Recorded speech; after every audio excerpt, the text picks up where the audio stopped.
Hello and welcome to Jericho. So I got my I got a Jericho deck built, and I wanted to do something different for this deck, and I think I accomplished that goal. I think I made a deck that is playable and fun, and I've won the majority of the games I've played with this deck. I'm definitely over 500 with this deck. But it also uses some maybe underused cards a little bit. So just bear with me. I don't know if I'm going to be explaining the choices until the end.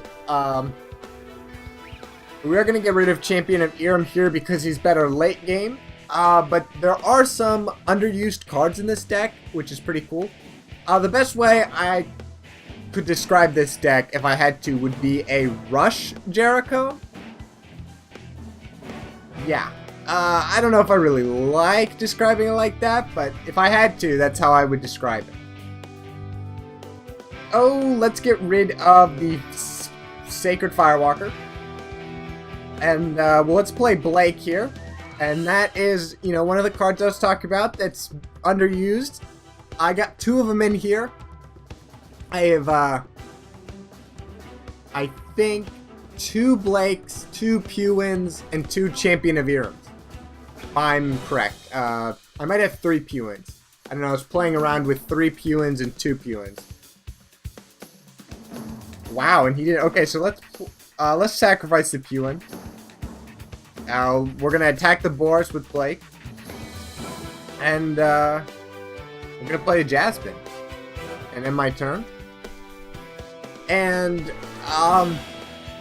so I didn't want to do something just very traditional. I looked up other Jericho decks because I was not familiar with his playstyle at all. And I made those and I messed around with those, and I mean, it was okay, but it wasn't great. Let's just skip, maybe.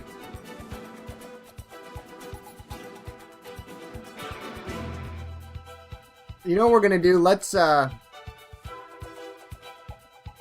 rid of the Tidal Wave. Let's use my ability, I think. We're not gonna use my ability. We're just gonna play Aldon and kill the Laerian Seductress. I can use my ability to do this Jasmine, but she's probably gonna get killed next turn. So I don't know if it's, and it's only gonna do 4 damage to him, so I don't know if that's really worth it. I would have done it if I could somehow take advantage of her ability, but I couldn't. So we're gonna see what he plays here. And he plays an Artful Squire, which I'm not too concerned about. He's gonna probably choose to get rid of the Jasmine, if I had to guess. And that is what he is gonna get rid of. And let's see what we get. Okay, so we get another one of these Knight of the Golden Dawns. So maybe we can talk about so because I'm kind of treating this as like a rush deck, there's not a lot of high cost cards. So we're gonna kill the Artful Squire here. We'll attack him, and then we'll come in with Blake and kill him, and then we'll do 3 damage to Boris here. So I don't know. Honestly, I don't really know how this deck works. I guess the way this works is it's really aggressive. You don't really have that many counters, even though you are a priest and you do. And,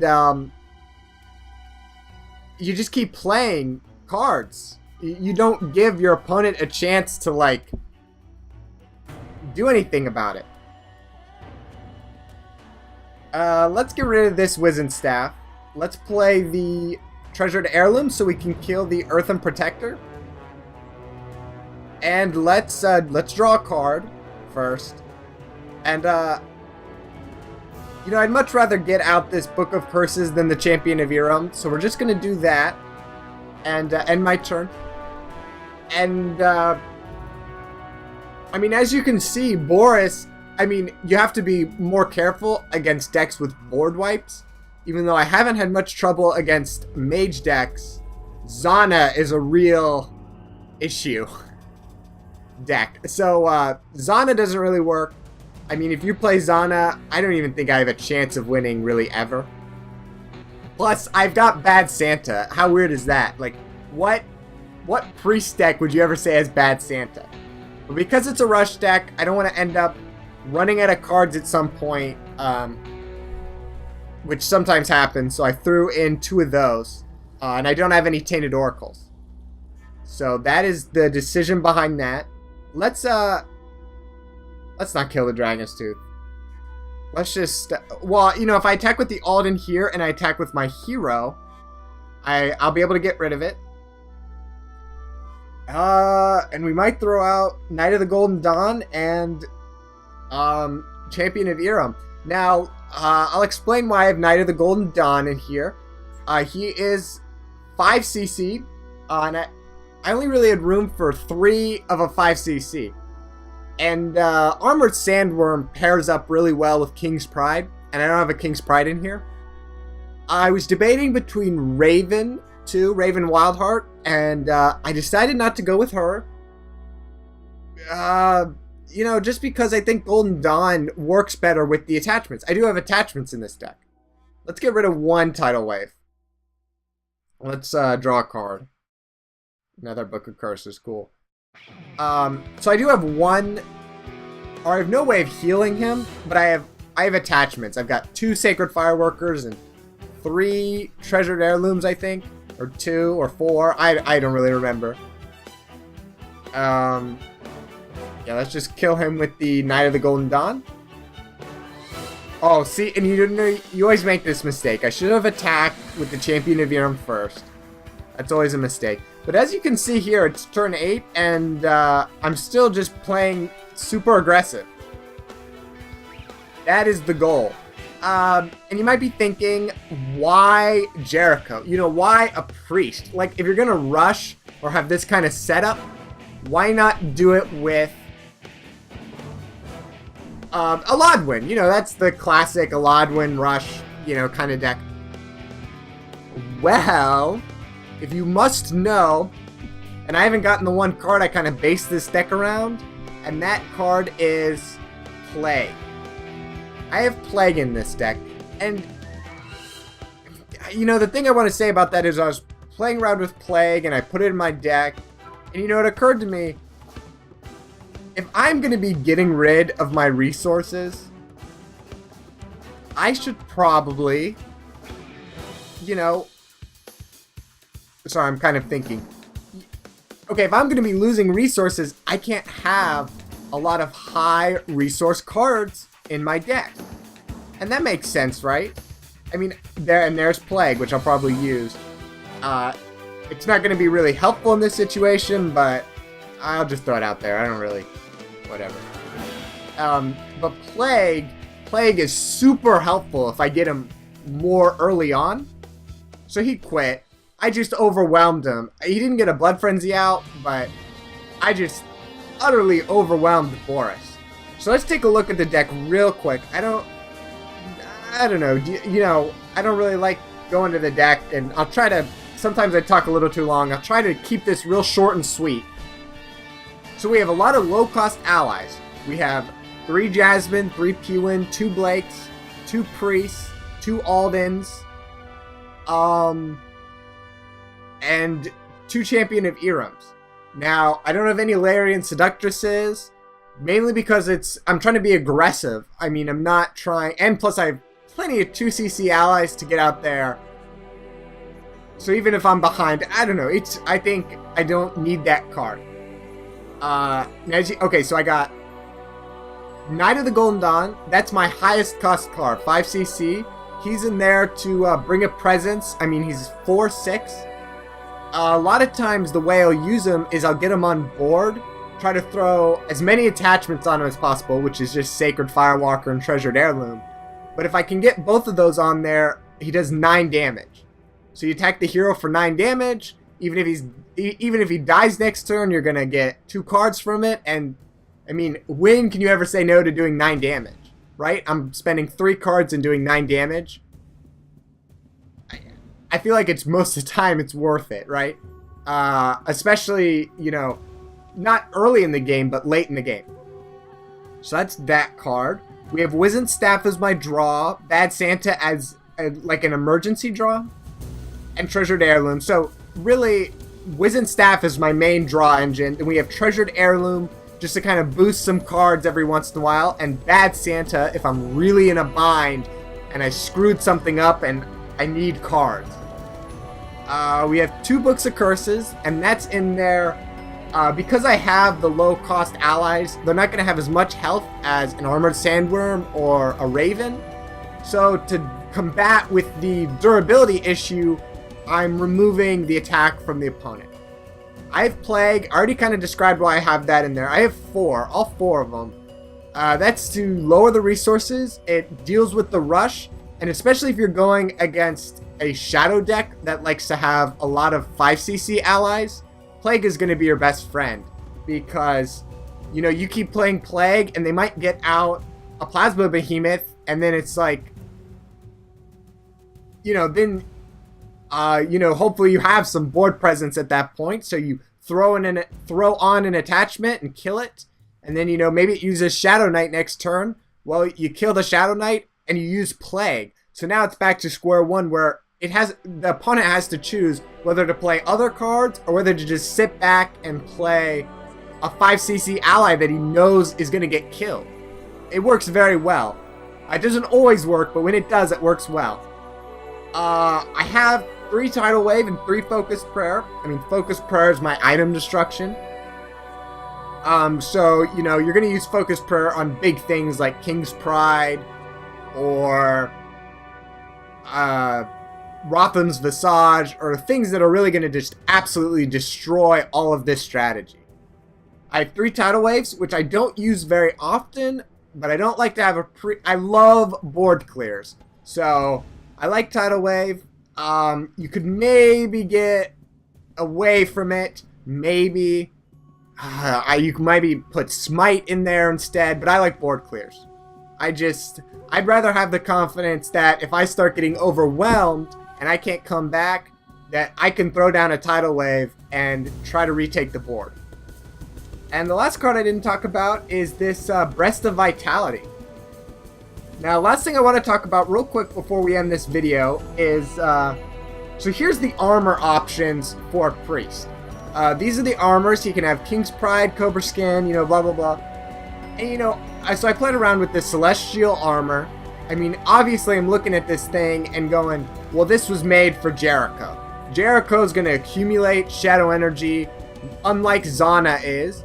And, you know, so this is the card you put in the deck to deal with that excess shadow energy. I just couldn't get it to work. I couldn't get it to work. You want to put your good 5cc allies out there, not this armor. And even if I got it to work late game, I was probably already losing. So I didn't get it to work. So I threw in 2 Breastplate of Vitalities. Sometimes they're helpful, sometimes they're not. But the main reason is because I have a lot of low cost allies. So if I can get this down, and if I'm not in a great position, then I can throw a Blake and a Puwen out, and all of a sudden, instead of a 3-1 and a 2-3, I've got a 3-3 and a 2-5. Unless the opponent has just a good board clear, like a Supernova or a Tidal Wave, he's going to have to deal with that a lot. It's a lot harder to deal with those 2 allies than it normally would be. And plus, with Blake, it's weird. When I throw down a Blake Windrunner right here, okay? Man, the opponents do, now not in this match that I played, but the opponents will do everything to get rid of the Blake. Crippling Blow, Poison Arrow, someone used a Poison Arrow on the Blake one time. I mean, like, I don't know if that's the right or the wrong move, but from my perspective, if I can play a card and I can get them to use a better card, because in my opinion, Crippling Blow or Poison Arrow or a Fireball, I got someone to use a Fireball on the Blake one time, that is better, I mean, than Blake. Blake's whatever. So I kind of like him in there. And yeah, that's the deck. It's 43 cards, a little more than I would have wanted, but what are you gonna do? I don't really know what I wanted to take out, so I just left it the way it is. And I figure the other reason that I think it's maybe okay with 43 cards is it is a rush type deck, so you're gonna be going through your cards quite often. So a lot of games I will get really low on cards. I'll be at 10 cards, 5 cards left, and I haven't really done a lot because I don't really have a lot of cards that can do a lot. I can't really build up a lot of board presence. Like, I can't put an Aeon and a Raven. You know, that's a lot of control with just those 2 cards. I can't do that. I have to keep overwhelming the opponent with allies. So having maybe 1 or 2 extra cards than you normally would have is probably helpful. The only card I was considering putting in here was a Resurrection to meet that, but I haven't played a match where I've run out of cards. So I don't really see the point. That's all I want to discuss about this deck. Maybe, hopefully there will be another match of this deck, maybe some of the more weaknesses, because if you can pull off a rush, it's really helpful. You know, it works, you can get it done. But if you fail the rush, and all of a sudden you get to turn 10 or later, and it's harder to come back at that point. But I think Jericho does an okay job. He's not great, but an okay job. And I really think the turning point in a lot of games for me is having Tidal Wave and Plague. Those are the 2 big cards in the deck. For late game.